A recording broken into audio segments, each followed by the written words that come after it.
Anne-Jeanne, secrétaire générale de la FDSEA de la Manche, bonjour. Alors vous êtes mobilisé, agriculteur, devant l'abattoir Socopa. Est-ce que vous pouvez nous donner les raisons de cette mobilisation? Alors, cette mobilisation se fait dans le cadre de la continuité des actions initiées par la FNSEA depuis la fin de l'été sur le mot d'ordre Macron-Entendu. Trois motifs essentiels: l'agribashing, on ne veut pas non plus que les accords du Mercosur, les accords internationaux soient signés parce qu'ils sont négatifs pour nous, et le ruissellement, le résultat des EGA, 2 années de travail, d'énergie dépensée, d'argent dépensé pour l'agriculteur, et on ne pas les effets dans nos fermes.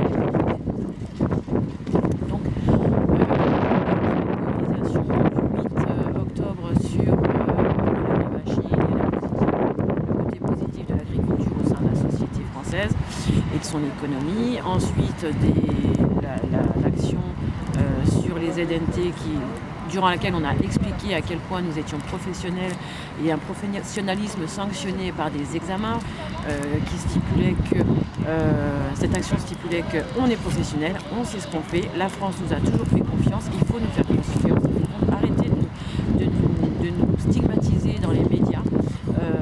On en a ras-le-bol, on est nourrisseurs du monde et on est sans cesse mis à l'index de la société et ce n'est pas normal.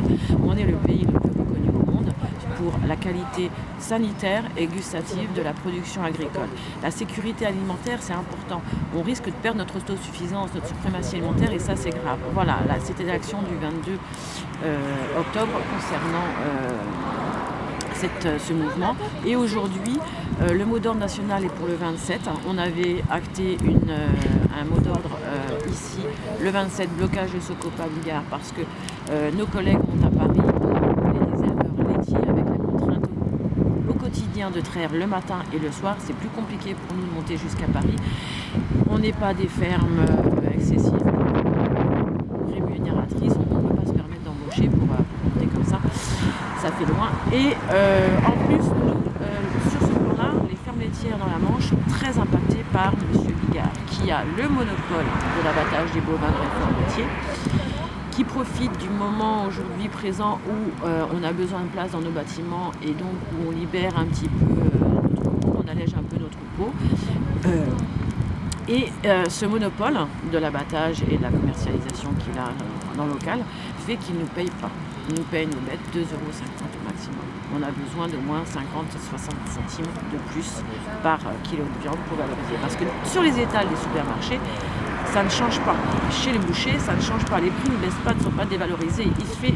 Bigard se fait de la marge, se fait beaucoup de marge sur notre dos. En plus, il a une publicité mensongère parce qu'il explique, il y a une très belle publicité dans les médias, comme quoi ces bêtes pâturent au moins 5 mois dans l'année et que ça valorise le goût de la viande locale, sauf que ces bêtes, ce sont les nôtres, c'est nos pâturages et c'est nous qui remplissons les cahiers de pâturage, c'est nous qui remplissons toute la traçabilité afférente à cette donnée de valorisation. La valorisation amenée par cette publicité et cette pratique, c'est lui qui l'a fait.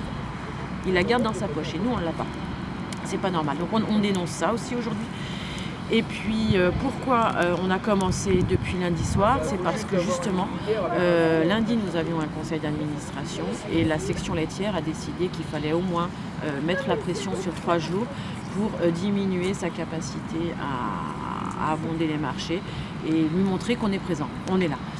Il a le monopole sur le marché du steak haché en France et à l'étranger. En plus, il est allé en Chine. Il a la main en Chine. Il est un des rares abatteurs agréés en Chine. Donc, il y a un marché. Aujourd'hui, c'est au maximum, il me semble, 6 tonnes d'exportation. Donc, il y a un débouché pour nos bêtes. Et il y a une demande. Il y a une très forte demande sur la viande bovine française, Chimay ou